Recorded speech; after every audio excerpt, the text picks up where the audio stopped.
Meeting to order. So 2.1 would be changes to the agenda and approval of the agenda. 3 will be recognitions. 4 will be administrative personnel appointments. We don't have any this meeting. 5 will be public comment, and this one is for agenda items. 6 will be committee and staff reports, workshop only, and we do have 6.1, State of Florida, State Board of Administration, Local Government Surplus Funds Trust, and External Investment Pool Financial Audit for the fiscal years ended June 30, 2022 and June 30, 2021. Report number 2023-060, December 2022. Presented by Julie Perry, our Chief Financial Officer. Julie, did you want to say anything? Other than, thank you. Other than this really is a state document not passing really Julie. So thank you for that, Julie. 7 will be our consent agenda. 7.1, approval of the agenda. 7.2, approval of the minutes of the student disciplinary hearings of December the 8th. 2022, minutes of our workshop meeting of December the 8th, 2022, and minutes of the regular meeting of December 12th, 2022. 7.3, appropriation of District 1 School Board member capital outlay funds to Pryor Middle School for classroom furniture in the amount of $6,431.15, presented by Dr. White. 7.4, appropriation of District 3 School Board member capital outlay funds to Riverside Elementary for conference room chairs in the amount of $2,704.90, presented by Ms. Evanchik. Madam Chair, Yes. Can I comment on 7.4? I would just like to thank my colleague, Linda Evanchik, for supporting Riverside Elementary. Glad to help. Thank you. And I appreciate that we all do that for each other's district. We support our district as a whole, not just the zones that we represent. So that brings us to 7.5, appropriation of District 3 School Board member to Pryor Middle School for classroom furniture in the amount of $6,000 by Ms. Evanchik. 7.6, budget amendment number 3, fiscal year 2022-2023 by Julie Perry. 7.7, monthly financial statement for November 2022, presented by Julie Perry. 7.8, invoices to be approved for payment, presented by Julie Perry. 7.9, school donations, presented by Julie Perry.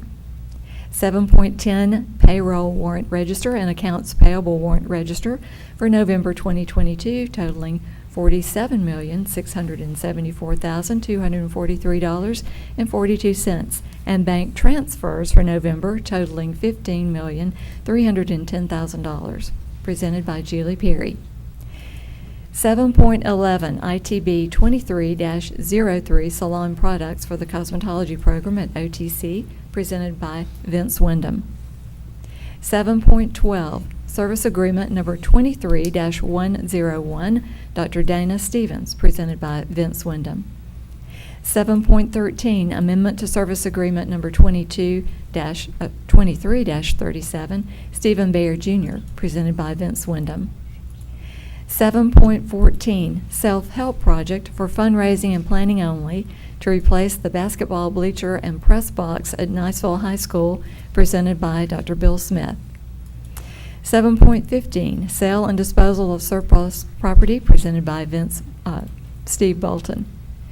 7.16, Controlled Open Enrollment School Capacity Report for the 2023-2024 school year, presented by Steve Horton. That was very interesting, by the way. I appreciate those numbers. 7.17, Second Amendment to Medical Office Building Lease between Fort Walton Beach Medical Center, Inc. and the School Board of Okaloosa County for the Health Academy of Okaloosa County, presented by April Branscombe. And 7.18, 2023 Okaloosa County School District Legislative Priorities, presented by Steve Horton. And Madam Chair, so if you don't mind, I'd like to take a few moments to go through these legislative priorities. And I want to say on the front side, a lot of thought has gone into these priorities. We've spoken with staff, We've spoken with the union as well, and also looked at what some of the priorities were with the School Board Association, also the Superintendent's Association as well. And I think taking all of that into account, we've come up with what we believe would be some good legislative priorities.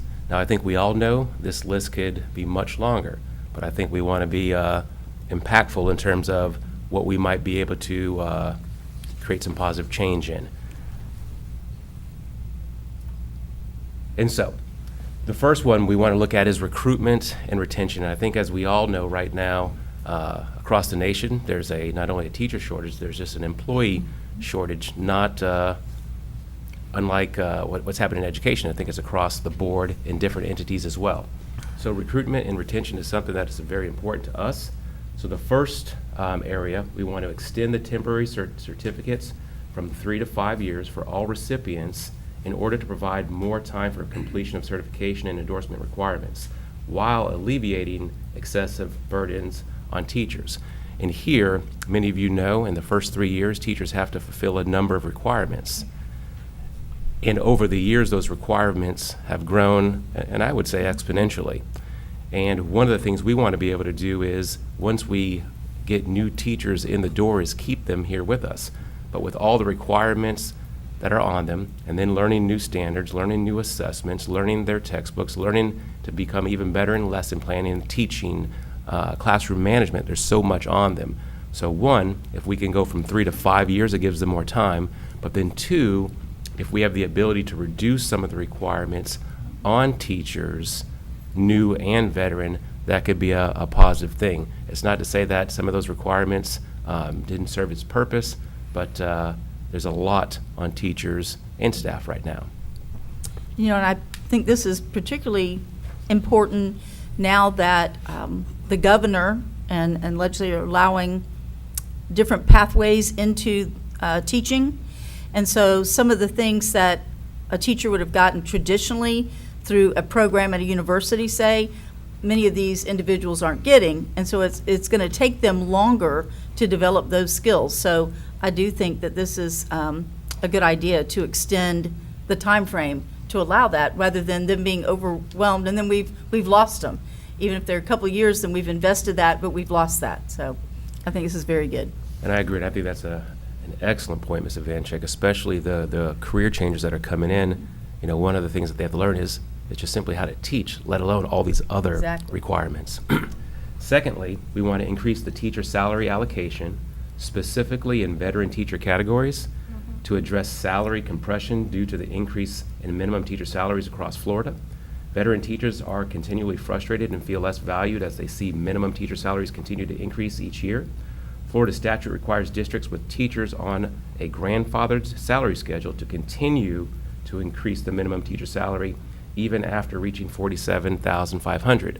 Now, we are, I'll speak for myself and I think for the board, we are very grateful for the increase in the teacher salary for our first-year teachers and those that were below that threshold.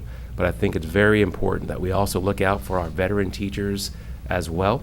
Now, I think we've tried to do a good job here in Okaloosa County in handling our own business with our finances and with raises as well to be able to help our teachers. But if there was a salary supplement to be able to help our veteran teachers, because we want to keep them and say thank you for the work that they've been doing. I can't tell you over the Christmas holiday the amount of folks that I've had conversations with when we started talking and they say teachers aren't paid enough. And I think especially with what we've done or dealt with the last number of years, I think most people would agree with that. Third, we want to allow instructional, administrative, and support staff to return to work immediately following retirement without jeopardizing retirement compensation. So in essence, removing the requirement to sit out 1 year. And I think we all understand there's a teacher shortage right now, not only in Okaloosa, but across the state of Florida, across the nation.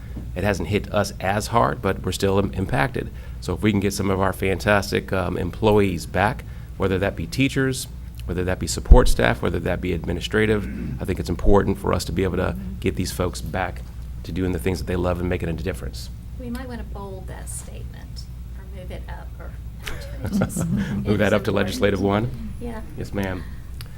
The next bullet, authorize all employees, instructional, support, administrative, to be given the same opportunity to extend their deferred retirement option plan or drop up to 3 years. And we know right now, instructional staff has the ability to do so. We would like to also see support staff, administrative as well.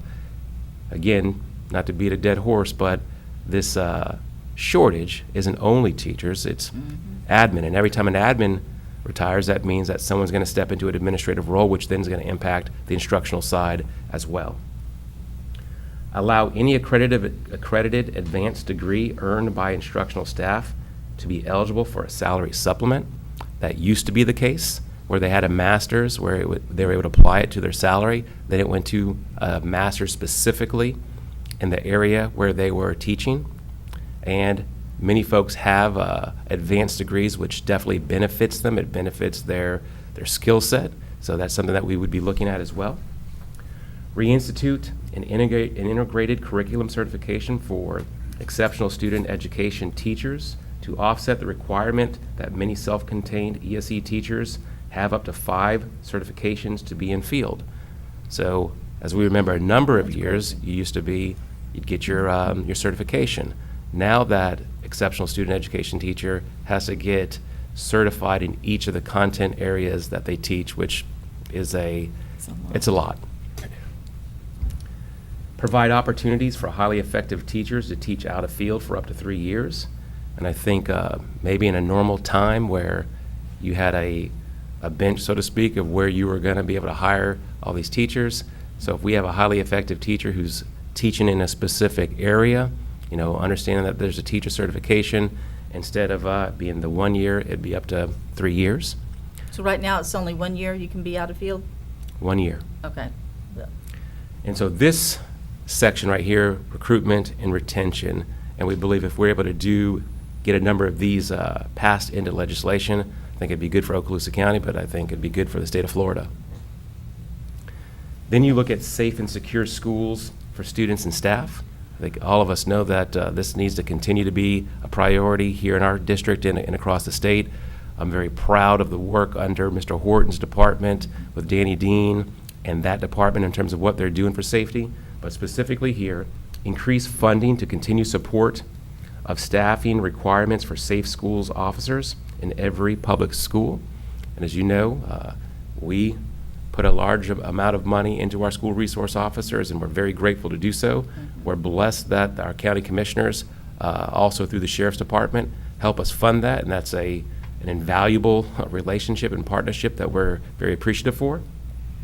Support the Florida Department of Education Office of Safe Schools request to restore the original funding for district allocations of the school hardening grant and to authorize the flexibility of allowable expenditures to include safety-related, non-capital-related outlay expenditures to meet the specific needs of individual districts.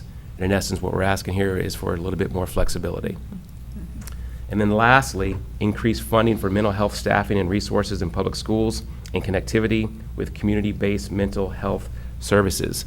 And I'm very appreciative, and I know we are as a board as well. The state continues to add to the mental health allocation, but I think anything that we can continue to do to keep that or even increase that with the emphasis on mental health, I think is important. And I know Mr. Horton got with you all last week also to look at some of these priorities, but this is coming to the board at this workshop.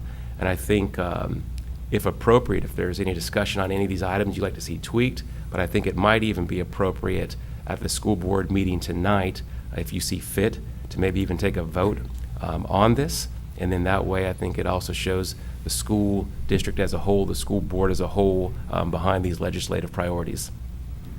Absolutely. Anyone else have a comment? I So- do. I have a I do. question. Go ahead. So my comment is, and I appreciate the superintendent and his staff putting this together.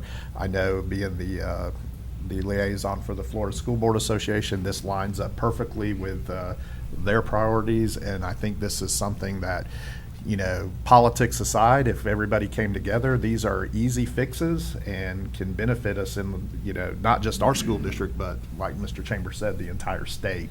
It's detailed right to the point. It's one page. and that's what you want to get that into the hands of our elected people. So really good job on this, and I do agree it does line up perfectly with what the School Board Association is fighting for too this year. So. Absolutely. Dr. White, comment? Well, just two things, really. Of course, this is listed on the consent, and it could pass with our vote on consent, or it might be that a board member might choose to move it to discussion and pass it individually. But the second thing is what, just for the public's interest, what are we going to do with this? I mean, Yeah, where does that's this what I go, and how does all that work? Yeah. Absolutely, and great question. So we will share this with our local delegation, so Senator Broxson, Representative Trumbull, and as well as Representative Maney. So we will, Rudman will be there. and Rudman as well. And I know that also, I think Mr. Bryant's also, I think, agended at the delegation meeting, where he'll share some of this as well. Okay. But I will have personal conversations with each of our representatives to go through these priorities with our staff, just to be sure that I know that they understand this, but just in case there's any questions, might be able to fill in any gaps if need be. And should this pass tonight, we certainly would, I think you probably want to let them know that the school board endorsed it and certainly supports these hopefully helpful changes. Certainly. Absolutely. Ms. Evancho? Yeah, so what I think is important, it's great that if our board goes with, and obviously the district, are you seeing this being backed by any other local boards? Are you talking to other superintendents that you're seeing this? Because what we need to do is have a united front when the legislature goes in. Speak to that a little bit. So I have not spoken with other superintendents. I think some districts do legislative priorities, some do not. But what I do know is we have some things beyond what FADS has, which is the group that represents superintendents as a whole. But what we do have definitely is supported by the Superintendents Association, the School Board Association, so I think that carries weight. FASA, the Florida Association of School Administrators, a lot of it is also in line with what they're looking for as well. So I think there's definitely a concerted effort on many of these, but some of these are also specific to Okaloosa. And then there's a local legislative meeting this week, That's what he's talking about. and that's what you're going to go to On Wednesday. on Wednesday. Yes. Yeah, so to bring that up to our local legislators then. I'm going to speak individually with them, Uh-huh. but I think Mr. Bryant has already signed up to do so. I think on his own accord, where I think he's going to share some of the School Board Association Right. items. Yes, just basically the School Board Association priorities list. Right. This will be great. So like when we do go to Tallahassee in March to actually do the day of legislature, the day in the legislature, I can hand them this, once it's voted and approved by the board, I can take this one and actually hand it to them. This is what's coming from Okaloosa County, as well as what the FSBA priorities are. But I can tell you, looking at what Mr. Chambers and his staff did, it's pretty much in line with what we felt was the main priorities that, we put politics aside, can get passed through the House this year. So that's what we're hoping. Because I know the Thank you. Florida School Board Association was asking us to Correct. have input, so this is what you're seeing? Yes, Yeah, correct. okay. Well, thank you. This is a very good list. I think if we can get all this done, wow, that'd be awesome. Thank you. Absolutely. Well, Ms. Mr. Bryan, Gardner? as you said, it's put politics aside. If you just look at this is what's best for our employees, which is our students, and it's doesn't, like I said, have anything to do with politics. And the last bullet for increased funding for mental health. If we think about it, with the cost of everything going up, and Dr. Kelly is so big in the Hope Squad, we have an increasing need. So if we don't increase this funding, we're going to basically be going backwards with the mental health part of it. So I think that's again, if you could put all of these on the number one line, maybe go out instead of down. They're all, but nice job. It's hard to everyone. prioritize. Well, and Madam Chair, real quick, just a follow-up on Ms. Gardner's talk about mental health here. I think that's something that everybody has now zeroed in on. And, you know, well, she's now the president of the Senate. That's one of her biggest priorities is mental health. So that's why we're really hopeful by staying on point with things that are not political on both sides, that we all have common ground. And now that our Senate president, this is one of her focuses, you know, I'm really confident that we're going to see some additional, you know, take on mental health this year. Good, So. good, because there is, like we know, an increasing need for this, so it's good to hear. Exactly. And I'll just add that, go ahead, Dr. White. I was just going Good to job. offer that it might be worthwhile to, and I know you have some contacts in the governor's office, maybe even, and I understand this is legislative, but certainly the governor's office has a keen interest in education.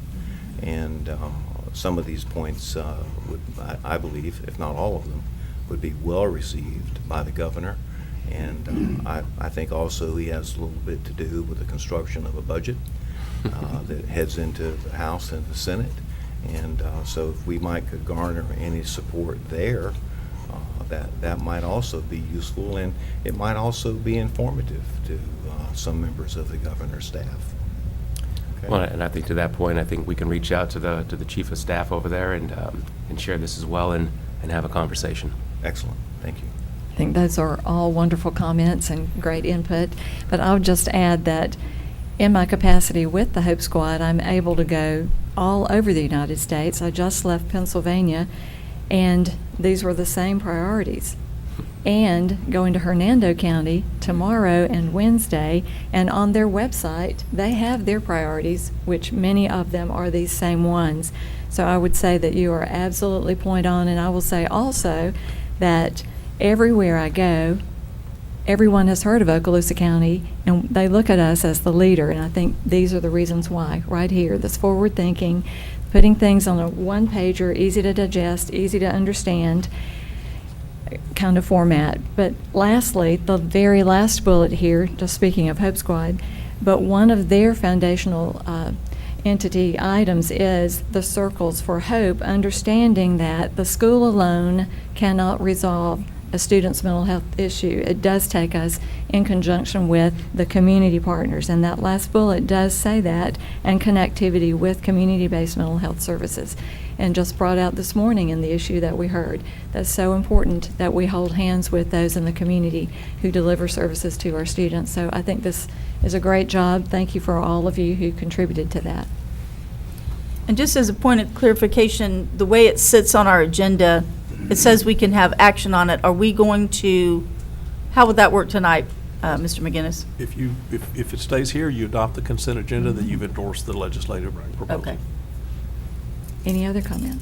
And the only thing I'd like to say, just, I know Mr. Horton's name is on there in terms of, you know, the one presenting, but this is a complete group effort in terms of looking at everything, talking to staff, talking to the union Right. as well, and trying to be in a line in terms of having a strong legislative priority. So just appreciate that. Yeah, appreciate everybody, yeah. Looks good.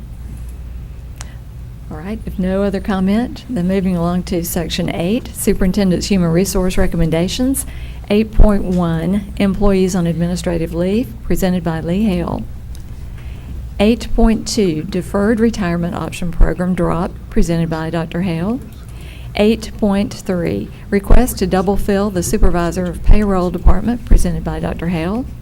8.4, Out-of-Field Report for 2022-2023. 8.5, Cleared Certification Requirements and Issuance of Contracts for the 2022-2023 school year, presented by Karen Peak. 8.6, Personnel Recommendations, presented by Dr. Hale. 8.7, Employment Separations, presented by Dr. Hale. 8.8, Employee Transfers, presented by Dr. Hale. 8.9, Employee Suspension, presented by Dr. Hale. 8.10, Reinstatement Reimbursement of Sick Leave due to line of duty, illness, injury, or medical examination, presented by Dr. Hale. 8.11, Leave Without Pay, presented by Dr. Hale. 9 would be discussion if we were to move anything to that area. Section 10, construction program owners representatives business. 10.1 will be program status report by the board's representative, which will be Mr. Bryant tonight. And Madam Chair, we do actually, with our new schedule, the way it all works out, we will have a meeting here right after, at 11 o'clock. And tonight I will have a updated report. That will be great. We'll look forward to it. Do you need my glossary again? 10.2, program number 6, task order number 20, GPM for 2022-2023, priority roofing projects, phase 1, Longwood Elementary School, presented by Dr. Smith. 10.3, program number 6, task order number 12, district-wide sales tax construction projects, prime contract change order, presented by Dr. Smith. Section 11, attorney's business, 11.1. No report this morning, Madam Chair. Thank you. And Section 12, superintendent's business, 12.1, out-of-state student trip requests, 12.2, correspondence, requests, and other matters by the superintendent.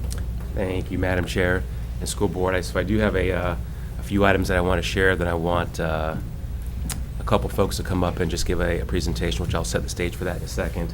But I do want to say, we mentioned to the board previously about having an anti-vaping campaign, and I think all of us can see that that's probably something that we need to do.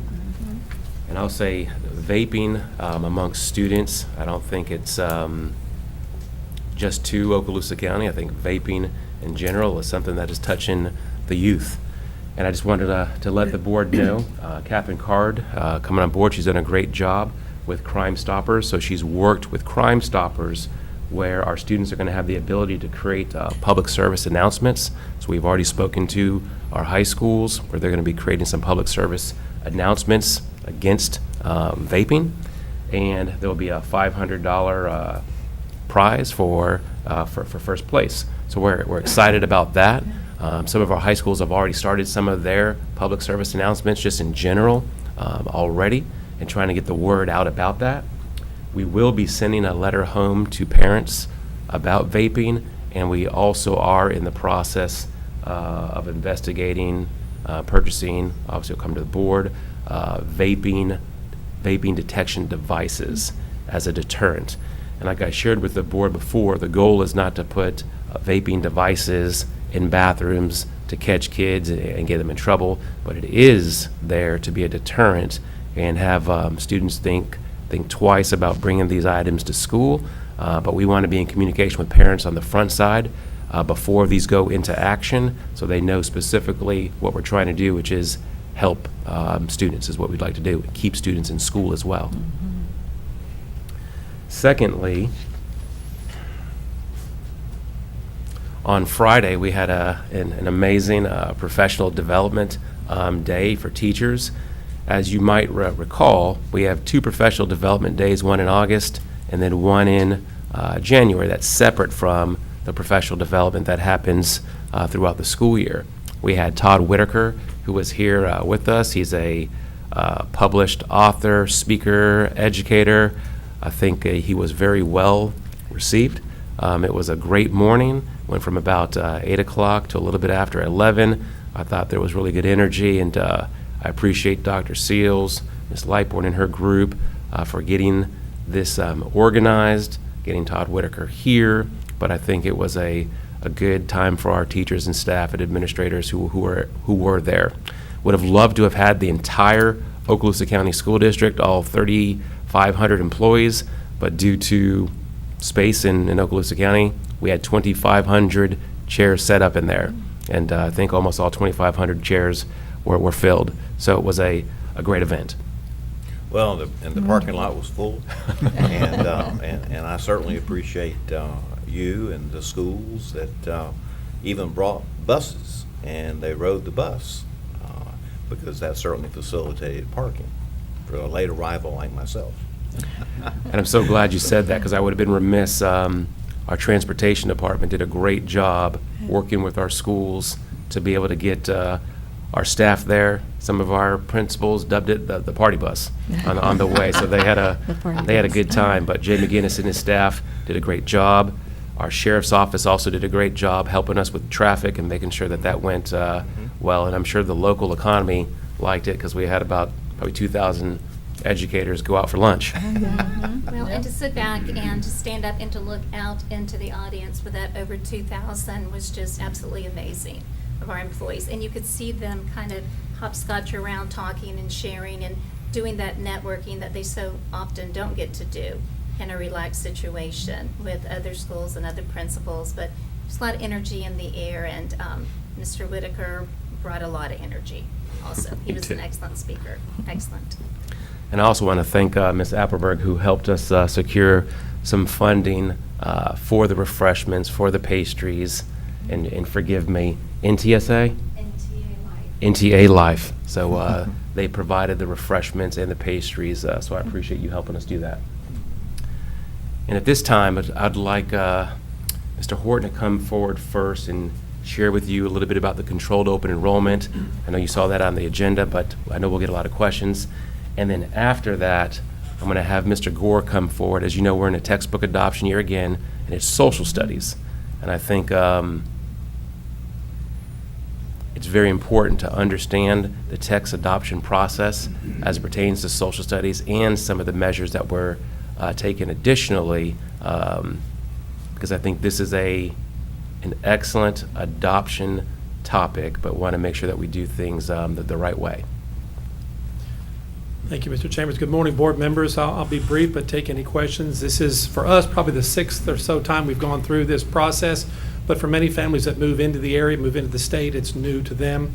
So just a reminder that under Florida statute that was put in place several years ago, a student from any county in Florida, essentially, or anywhere in our county, has the right to ask for a seat, if it's available, in any school district, at any school in Okaloosa County. And so we have, by policy, set a period of time in the January-February window where we do our initial controlled open enrollment application process. So the report you have on the agenda today identifies how many available seats are at each school in our school district. And you'll notice that there are about as many that are at or over capacity than there are that have some available seats. So that report will be available for parents to look over. The window for open enrollment begins on the 15th of January, which is a Sunday. We'll actually turn it on next Sunday, but we'll do a call out to families at the end of this week to let them know that that's there. We'll obviously put it out on our social media and website as well. What parents would then be able to do is look at this report and request an open seat in a school that has capacity. They will do that this year for the first time in Focus. So the requirements will be, and we'll have a video produced for parents to refer to, but a parent in the Focus process creates their parent account first, and then they, if they already have a student enrolled in the school, then they connect to the student, and we've seen that done thousands of times this fall, connect their student to their parent account, then they can go in and make a request of a controlled open enrollment seat. If someone's coming new into the district and has never attended school before in Okaloosa County, the parent creates their account, they then register their student, and then connect them.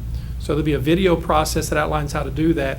I think it's important because folks want to get in the very first second on January 15th and get the request in, that we have a lottery process. And so the windows are open from January 15th to February 15th. And it doesn't matter if you apply for a school that first day of that window or the last day of that window. If you get in that window and there are limited seats at a school, then we, by law, are required to have a random lottery to assign seats to students. And that happens, not every year, but it happens from time to time. And I think it's important that everybody knows that in that process, there are some statutorily required preferences that we assign to students. So if you're active duty military, then you receive preferential treatment in the event there are limited seats. There are other requirements too, and that's all going to be on our controlled open enrollment page that identifies those pieces. I think the rub in most cases is when there's no capacity at a school to begin with. And that's just the nature of where we are and have been for a while. And so if there's no capacity, then there's not going to be the ability to apply for a seat in that school. But the law does contemplate hardship requests. And so once we get past February 15th, we allow parents to submit hardship requests to attend a school that might be listed as at capacity. And then we look at those as a group to make a determination as to whether the student will be able to attend there. So all this is getting ready to start up again on the 15th of January, pending the board's approval of the school capacity report. And that's kind of where we are on it, and I'm happy to answer any questions you have. I Any have a questions? question for, regarding hardship request. Typically after open enrollment, how many requests for hardship do we normally get? Good question. So keeping in mind 30,000 students attending our schools, I want to say the number of hardship requests we processed this past year might be 400, 350 to 400. And so that could be for any number of reasons. You might say a family who's already got a student in a particular school, and they're requesting now for the second sibling to attend that school, and that's something we really try to do. But we do ask that the parents submit a hardship request for that piece. And there are any other number of reasons why those things come through. I think it's also important to know at the high school level, we've got a group of the high school principals, not just the individual principal. We look at those requests as a group and look at the particulars and the merits of each one before we make a decision on those. Anybody And else? Just one thing, Madam Chair, and might you speak to transportation regarding hardship was going to make that cases and comment. such? Yes, sir, and that's the part of what the law prescribes is that transportation is the requirement of the parent. So you might want to have your child attend a school outside of their zone, but at that point, the parent is responsible for transportation. Sometimes that gets a little bit sticky, and sometimes we have some memory lapses on some things like that, but it's important that transportation is the responsibility of the parent in those situations. I have a question. First of all, this mainly applies to someone coming new. So if a person moves into, looking at the first one, the Antioch area, they move there. And it's, even though it says it's closed, they can go to that school, of course. Yes, ma'am. That's a good This is question, only though. It needs to from- be said. When you Yes. move into the attendance zone that a school serves, Yes. you have a seat in that school. That's Okay. part of the reason why we can't be as open as we need to, we would like to be. We'd like to have everyone attend school where they would like to attend, but Right. you've got to have seats for the students who live in that zone and move into that zone. Yes, ma'am. All right, yeah, because I'm going to make sure the public understood. If you move to an area, you have the right to go to that school. All right, the projected enrollment, that's based off what? So several things go into that. So Wendy Meserve works on that, and again, we're about ready to start doing our projections for next school year for funding. So this is a little bit of a precursor to that. So it's based on what is the current enrollment, what was the trend if you're in elementary school, what was the trend of kindergarten, what's going out in fifth grade, what's coming in. And so it is I would say highly educated, but an educated guess nonetheless. And so it may turn out that it does not hold.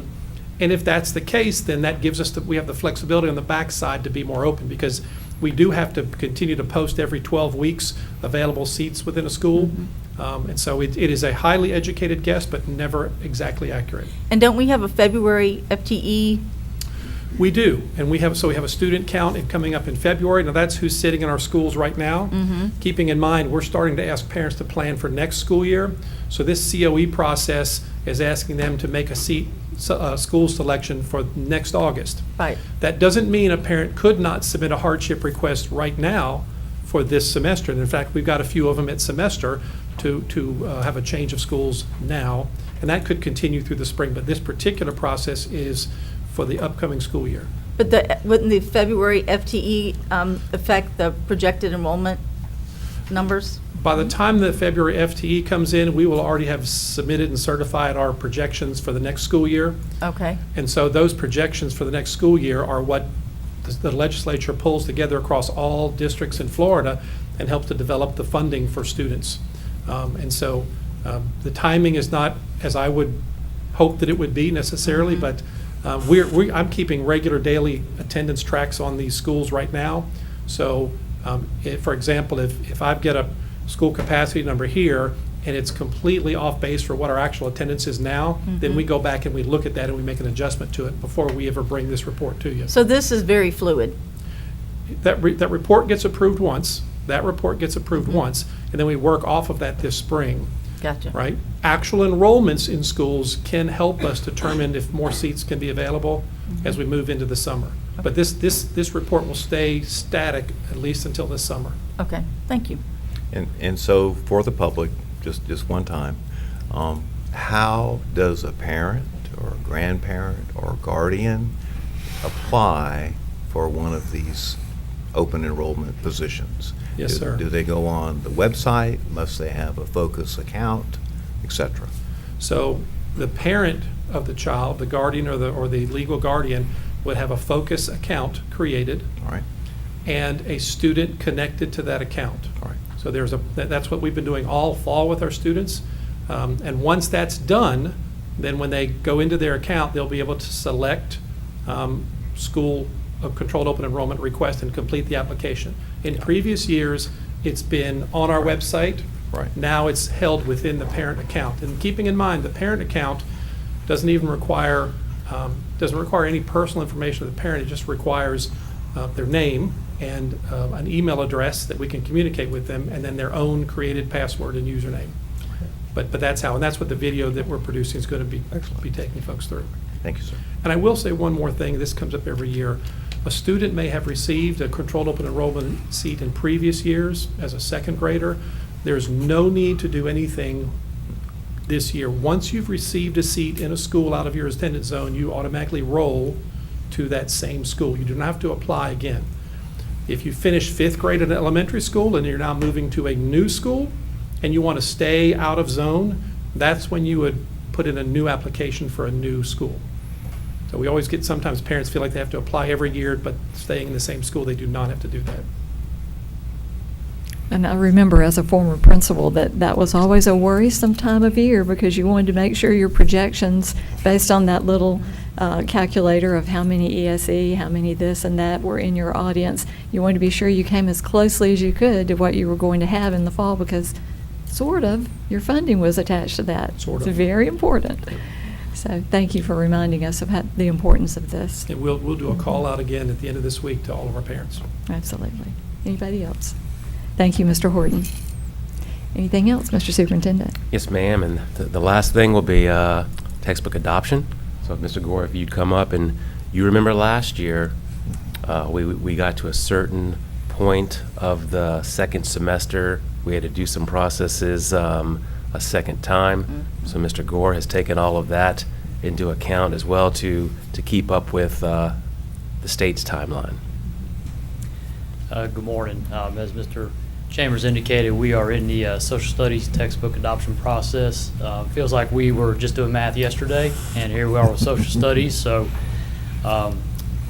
based off of what occurred last year with math adoption, we've tried to dust off our crystal ball a little bit and not totally throw out old processes because they were solid, but we are going to try to tweak them a little bit to streamline the process for bringing recommendations to the board.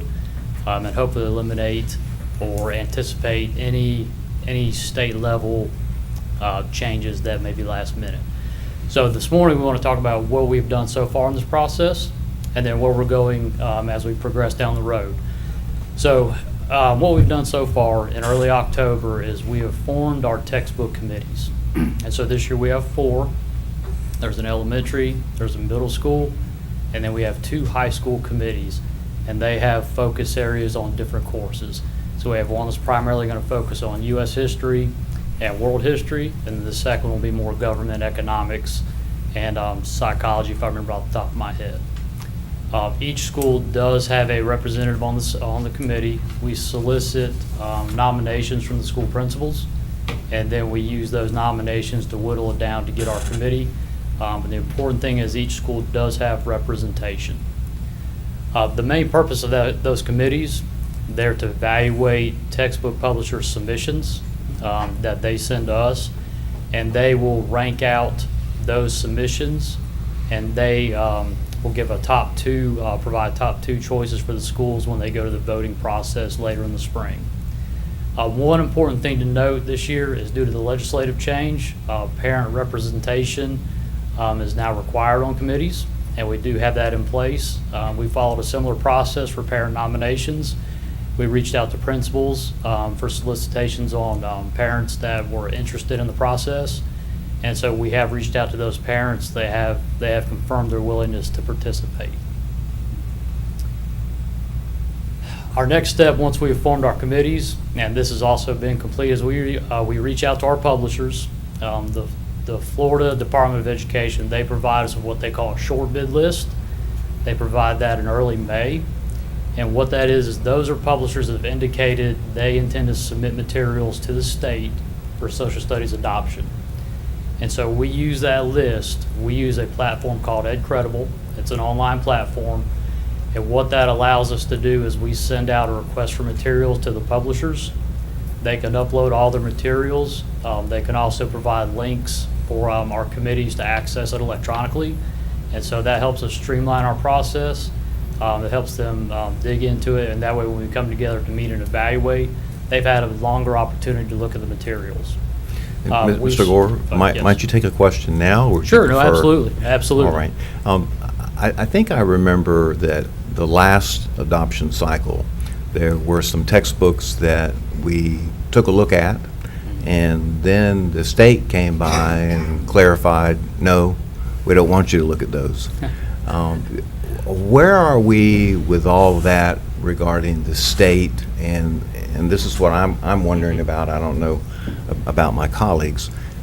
With these particular submissions, have they already gotten the state's seal of approval, or is that something that we may find ourselves in the same situation with this particular social studies adoption? Sure, that's a great question, and that's on everybody's mind across the state. So the short answer is they've not been finally approved yet by the state. All right. Now, keep in mind, when we're running our process, Yes, sir. the state is running theirs in parallel almost. Okay. So actually, on Friday, the state of Florida, DOE, they sent out their request for reviewers for the social studies materials. Okay.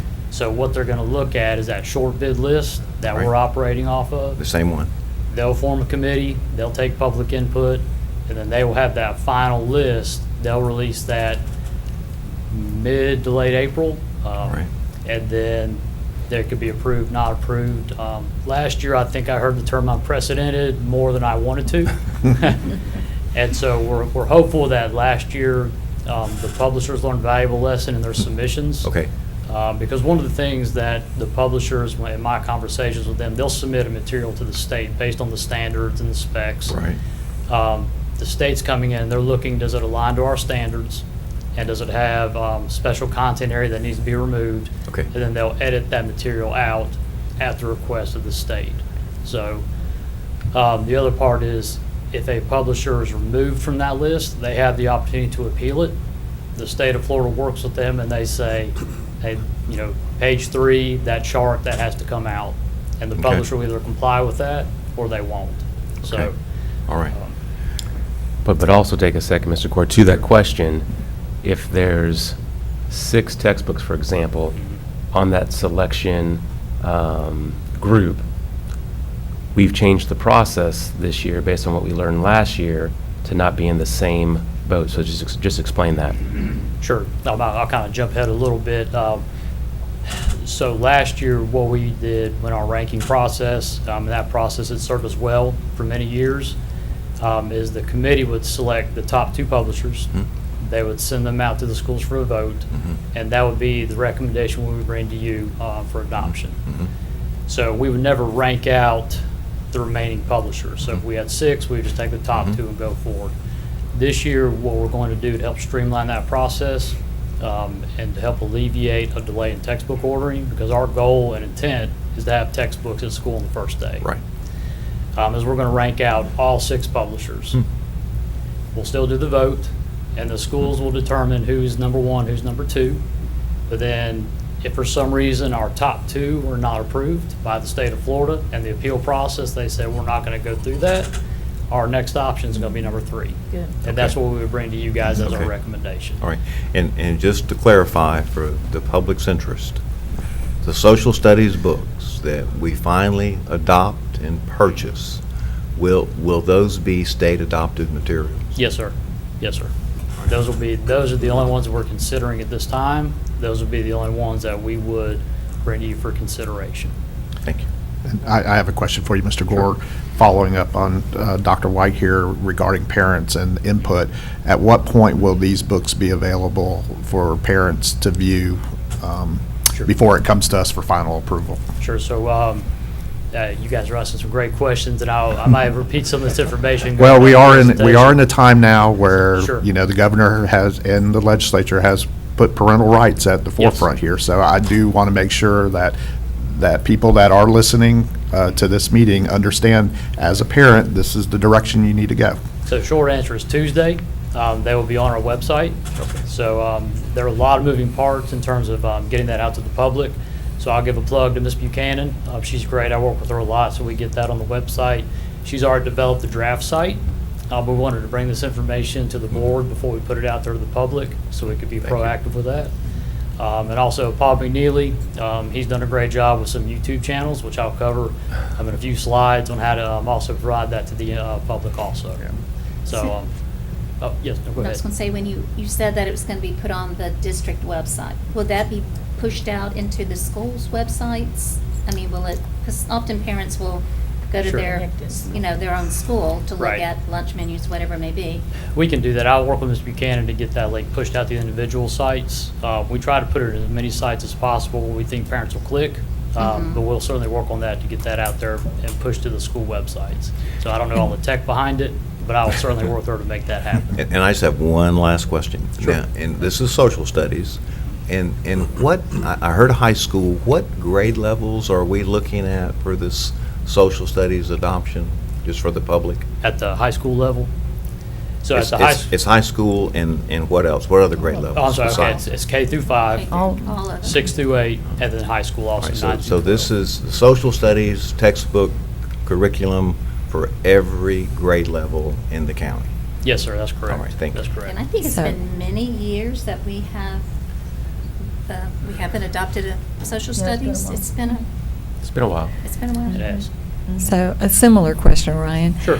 So if a member of the public who's not a parent, but an interested community member has a concern or would like to see, do they contact you for access, or is there availability for them to have a preview right? There are public access links, Okay. and so that information that's going on our website, the publishers have to provide public access links to us as well. And so those go on the website. Some of them require a username and a password. The publishers provide that to us. So those links have already been developed. They're in edit mode. And so the Okay. public will have access to it, parents, teachers that are not on the committee right now, and if they want to go look at that, they have the ability to do that as well. Good. Just anticipating a question. Sure, no, Thank you. absolutely, absolutely. And you did say there are parents on the committee, review committee anyway, right? There are, This yes, is ma'am. community Yeah, so- members. Yeah, I so asked that's. about community. Yeah, and then Yeah. you're doing committee, community, excuse me, yeah. Yes, ma'am. So our next step in the process, once we receive all the materials from the publishers, we compile all this in the online platform called EdCredible. We train our textbook committees, and what that entails is I walk them through how to sign into the platform, EdCredible, how to access the materials, and also how to complete the rubric. And the nice thing about the online platform is it compiles the scoring and the data for us. So there's no hand calculating, there's no human error component in that element of it. And so that automates our process for us. So we will have those meetings tomorrow and Wednesday. And those are just with the textbook committees, the members. All right, once they're trained up, we have our publishers actually coming back to provide in-person presentations this year. COVID had shut that down, so we're excited to be able to offer that opportunity again. I know in the past when we did math last year, that was one of the requests of the teachers. They really liked having that in-person element. We tried to do as much as we could via Zoom last year, but they felt like it just kind of lacked, it was a little lacking. So we have scheduled our publishers to come back. As you can see, January 31st through February 3rd. They'll be in this room. It's a full day. We have a pretty good slate. I feel like we have a good cross-section of publishers. I think the committees will have an opportunity to look at some good materials. And so that is going to be the next step in the process once we have the training. Once the committee members are trained, they can begin looking at the materials online. And I encourage them to do that, to look at them online, so when they come to the in-person presentation, they can have some questions for the publishers, and that makes it more valuable both for the publisher and the committee members. The meetings will be live streamed, and again, Paul McNeely, and working with him, he's developed a YouTube channel, and so he will be able to live stream that for the public. The links will be posted on the textbook adoption website. We'll also advertise that so the public knows, hey, you can watch exactly what the committee's watching as it happens in real time. If for some reason that we're not able to watch it live, we are going to record it, and those recordings will also be put on the website after the presentations. So that way there's no question on what's been conducted. And again, I think there's a previous question. The publishers do provide the public access links, so the public can also go look at the materials. Another layer that we're adding this year, and if I'm being totally honest, I stole it from Escambia County, is we're implementing what we're calling a community feedback form. That will also be on the adoption website. And that's just an opportunity for the public. It could be parents, teachers that are not on the committee, members of the public. They can click on the community feedback form after looking at the links, watching the presentations, and they could submit feedback, and I'll monitor that. They could even submit questions, and I could try to respond to those questions as they're coming in. That may be a time-consuming task, but we want as much feedback as possible. You know, we want the public's input, we want their participation, and so we felt like this was an extra layer that we could provide that would give them the opportunity to do that.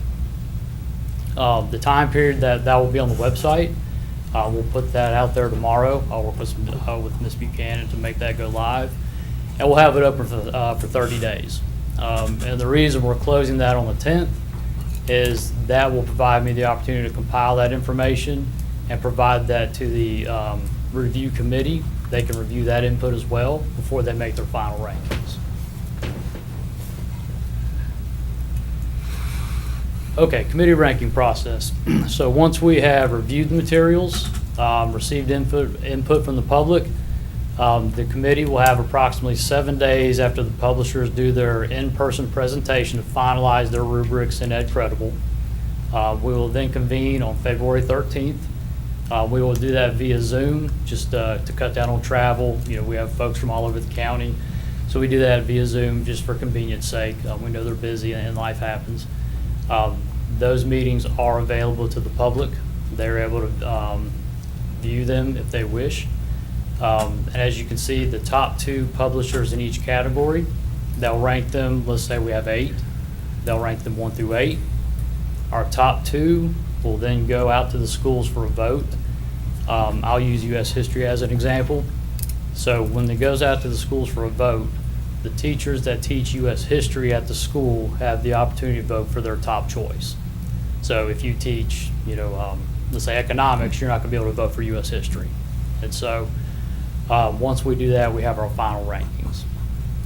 Another layer of participation is we do invite the top 2 publishers back for an in-person Q&A. That's open for the public. That's open for teachers. That's open for committee members if they want to come back. So that provides teachers that were not on the committee, and let's say they want to come talk to the publisher in person, they can talk to that publisher before they make their final vote. And we do that for the publisher also. We do view that as a partnership with them because we want them to be able to present their product. We want to pick the best product, and so we want to provide them with the opportunity to answer any questions that may still be hanging out there. Once our school votes have been tabulated and the Florida Department of Education has finalized their approved list, a recommendation would be made to the school board. And Dr. White, just to address your question, the initial short bid list, it does have the potential to change. Understand. I don't see it getting longer. I've never seen one get longer. It will more than likely get shorter. And then again, as we stated, we would rank them out, let's say 1 through 8. And then the one that would receive the most school votes would be our first choice, then number 2. If neither of those made the final list and they indicated they were not going to appeal, then we would go to our third choice.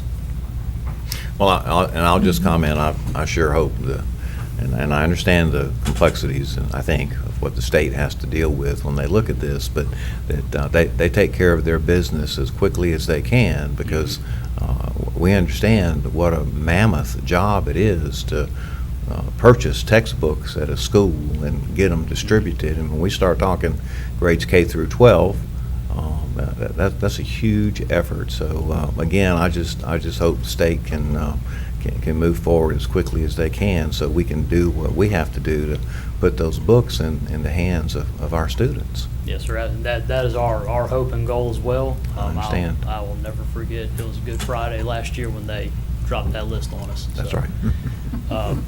One important thing to note that we like for the public to know, teachers to know, once the recommendation to the board has been voted on, it has to sit for 30 days. And that is a big deal. That's an opportunity for, changes or repeals to the adoption by publishers or anybody. And so that really hammers our timeline a little bit on getting it ordered. And so that was a big factor in the DOE delaying last year. We still have to wait 30 Right. days. And so that is an important item to note.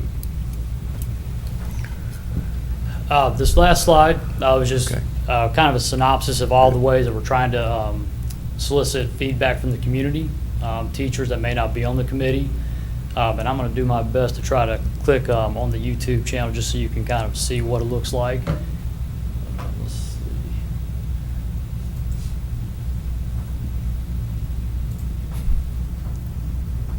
So this is an example. And again, I will give all credit to Mr. McNeely. And as you can see in the bottom down here in the comments, if somebody were to want to watch this in real time, they have the ability to click on the community feedback form down in the comments, and it is a Google Doc. And once they submit those responses, then that comes to a spreadsheet that I monitor, and I can see that they have responded. So, and it is important to note that they can reply to, or they can submit as many responses as they want. They can submit one for each publisher. They can just do one. It's totally up to them, but it's not limited to one response. So if you had a student in elementary school, middle school, high school, you could submit 3 responses. And are these forms private? If an individual does complete a feedback form, would that go just to you? I mean, it It would does go be- just to me, yes, ma'am. Okay, for Yes, ma'am. others on the website, okay. Yes, ma'am, that's correct. And then the other part, this is the draft website that Ms. Buchanan has developed. It'll pull up. And as you can see, these are a list of our publishers. I do have my name, direct line, and email address also. If somebody needs to reach out to me if they have trouble accessing it. Good, thank you. Sometimes the publishers, their technology fails them, or sometimes our technology fails us. So they have a point of contact to reach out for any technical issues. As you can see, this is an example of what's provided to us by some of the publishers. This would be K through 5, and so they could click on their student workbook, teacher edition materials. And that will go live on Tuesday. Any other questions? I just want to say thank you for, this is so thorough and organized and there, and I also, I've been an educator a long time in this district. I've never seen us have the opportunities for all the stakeholders so broadly to get involved with the curriculum as far as the textbooks. So I think it's a great opportunity. I certainly hope that everyone who has the opportunity will get involved. And you've given them so many ways to do that. I don't see how anybody could complain that they couldn't find a way to get involved with choosing these textbooks, and it's important. But thank you again. This is so, you've got it down, and I hope everything goes in. And of course, we've said a couple of times, but the bottom line is we want those materials in the hands of our teachers and students on day 1 of school next year, and we're hoping, that we can do that. And keeping on this schedule, that would certainly allow us to do that. So Yes, ma'am. thank you so much Well, for your hard work. It's definitely a team effort, and, I talk to my counterparts across the state, and we beg, borrow, and steal from each other. Yeah. So I won't take all the credit, but definitely a team effort, but I appreciate that. So Well, I think after last year, everybody's wanting to be very proactive Yes. on getting all of this and anticipating any concerns like we had last year. And I just have a quick follow-up, and I guess it pertains a little bit to expectations and in terms of resources in the past. Now, as I remember, we never received enough funding to do a complete textbook adoption because it was, well, we just never got that kind of money. So my question is, has there been a change to that, or how will all that work so that we don't have everyone anticipating that we're going to have brand-new social studies books everywhere? Because if I remember, we never received the funding for that, and it was always kind of trying to patch everything together, and because we also have other books. We have science books and math books and reading books and on and on and on. So maybe we could just speak to that for a minute about the funding. No, absolutely, and I think your memory serves you well. Okay. And the textbook allocation that we receive does not cover a full adoption. I think if you remember, prior to ESSER days, you had to do these in phases, or certain courses didn't necessarily adopt a textbook in terms of purchasing. Maybe not that year. That year. They might go in the next year. And even in some situations, because the way that we've backed it up, where it's ELA, math, social science without a break, you have to make choices. But we're able to supplement with ESSER right now, which will help us in this textbook adoption. Okay. But I think it's important to note we're going to get to a point where ESSER is not there, and we, just like the state of Florida, will have to revert back to decisions that will have to be made on courses. All right, so This year, those ESSER. were federal dollars that came to us, basically COVID relief that we're kind of running through, is what I hear you saying. Yes, sir. And that'll be gone one day. It will be. Okay. All right, that's all I have. Anyone else? Just thank you again, Ryan. We appreciate Thank it. y'all. Thank you. Nice job. Good job. Anything else, Mr. Superintendent? That is it. Thank you, ma'am. Okay, so that brings us to Section 13, Board Members' Announcements and/or Requests for Information. And I will start with Ms. Gardner. Thank you, Dr. Kelly. Just welcome everyone back to a new year, and it's also second semester. We just realized how fast the first semester, we blinked and that's over with, and we also know that second semester will go even quicker. I have a couple of friends not graduating, retiring, and I think daily they're sending me how many days they have left. And Right, Greg Butler? He's over there. I see Mr. Butler. So hang on, second semester is going to go by quickly, and a lot of exciting things go on in second semester. Just a reminder that the Martin Luther King Jr. Oratorical Contest will be this Saturday, 10 o'clock at Choctawhatchee High School. I've been able to attend in the past, and that is such a wonderful program to see those little bitty ones that get up there. I mean, you see future Oscar Academy Award winners right there as they're presenting their speeches, and they're excellent. And again, it's what grade do we start? Third grade? I think so. I think third Third. up, or I believe so. I think it's third up. But the senior high school ones, I mean, they're just very uplifting. So I encourage everyone on Saturday to go out and talk to Choctawhatchee High School, 10 o'clock. Fortunately, I'm going to be out of town, so I hope it's maybe taped or something, because I do enjoy listening to that each year. And that's all I have at this point. All right, Thank thank you. you. Ms. Evanchik? Yeah, I also want to welcome everybody back. And board members, I just want to report to you that on December 15th, I did attend the Okaloosa County Value Adjustment Board final meeting for 2022. As you know, you appointed me to this board for several years, which I enjoy going to. And that board takes requests or grievances of individuals or businesses who are not happy with their tax assessment, and then the board either agrees with the ruling or not. And I enjoy being on that board because it does give me another opportunity to be involved with another form of local government that we have. And it doesn't directly affect the school board, but of course, all taxing of property does affect us to that point. But I did want to report to you that I did attend that final meeting in December. The other thing is that it is National Mentoring Month, and I want to encourage, we have a new semester, and there's new opportunities for individuals to, if they want to mentor, and we do that in our district through our Take Stock in Children program. And we're always looking for mentors, even if you're not ready right now, if you're looking towards next school year, there will be a lot of opportunities. So if you'll just call the Community Affairs office, or just call the main number and just tell them you want to be a mentor, they will get you to the person to help you with that. Another thing I wanted to point out, we were talking about different things on counts and enrollment and stuff, but I've noticed looking at some different schools' newsletters and things out there that, and I'm not sure, Mr. Superintendent, if you've been emphasizing this or not, but I'm seeing a lot of talk again about student attendance. And you know, when I was growing up, it was a badge of honor if you got perfect attendance. That was a big deal, big assembly, all that. I think we still do some of that, but I think we can't state enough how important it is that we can't educate them if they're not there, and the importance of being in school. I know over the past few years with COVID and everything, we've said, if you're sick, don't come.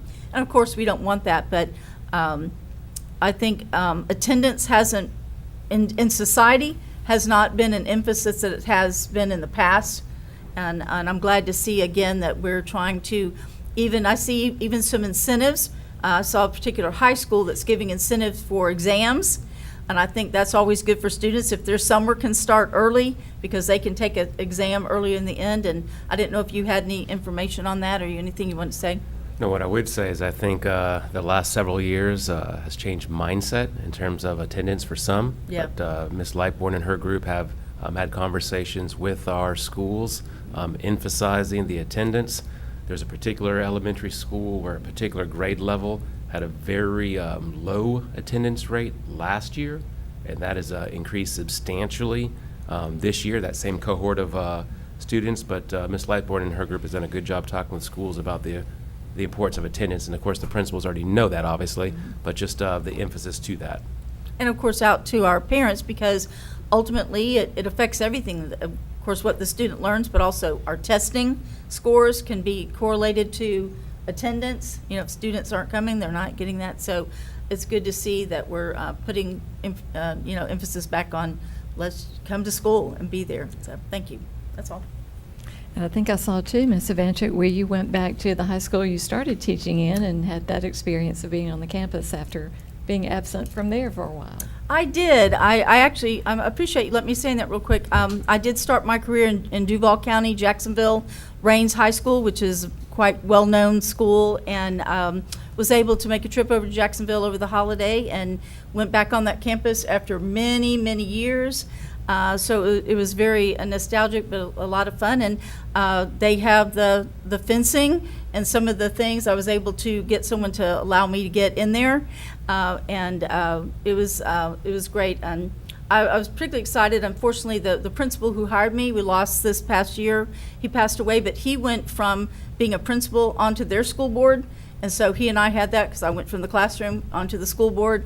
So it was a really neat thing. But yeah, I enjoyed being over there. And thank you for reminding me of that. Thanks. Yeah, looked like it was fun. A lot of fun. Mr. Bryant.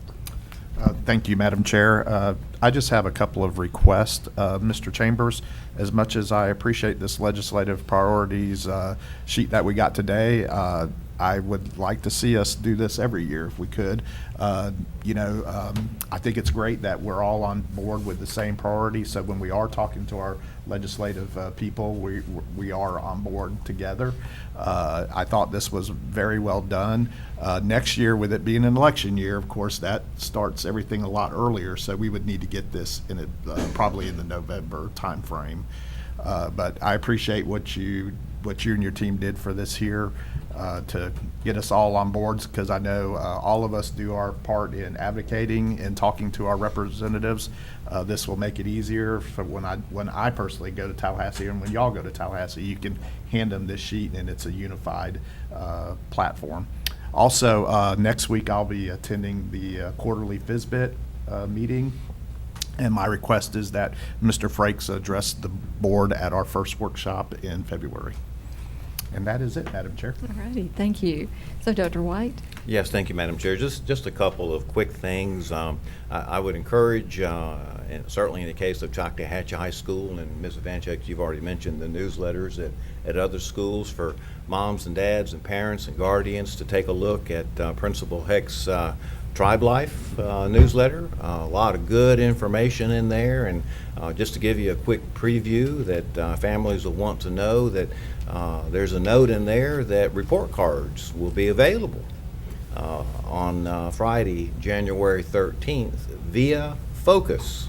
And so the old days of the printed report card, I think those have gone by the wayside, and now families access those report cards by signing into their Focus account, and they'll want to be sure and do that. And I know this will concern a lot of students, or certainly would have concerned me, that no longer will they be responsible to take home that report card that they might have forgotten. Now moms and dads can take a look at that on January 13th. They can't on say they Friday. didn't get it. And some students might point out that it is Friday, the 13th. Friday the 13th, oh, okay. That's right, and that's on there. And then the last thing is certainly a note of appreciation to all of our law enforcement folks, our SROs, in recognizing today is National Law Enforcement Day.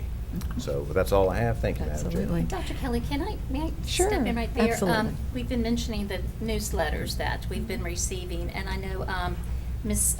Sanson over at OTC sent out an electronic copy. And Mr. Williams had a little welcome back blurb right there. But I really do appreciate when the schools send me their newsletters so that I can kind of see what's going on and maybe call or something. But I do appreciate those newsletters and these electronic ones. Takes a lot of work. I do too. It Put takes those a together. lot of work. Yeah. It does. Once they get those in, it does take a lot of work. But just a shout out to Ms. Sanson over at OTC and Mr. Williams, and that one that they sent out also was very nicely done. And that was Absolutely. a lot of work. And I think all of the ones that I've seen, and probably like you're both indicating, they're just articles of excellence. I mean, there's not a one of our schools that puts out anything that we would be embarrassed to see. They're all first-class publications, whether they're electronic or paper. They're really Either way, well I do. done. Either way, I appreciate receiving those. Absolutely. Anything else? No, ma'am. Okay.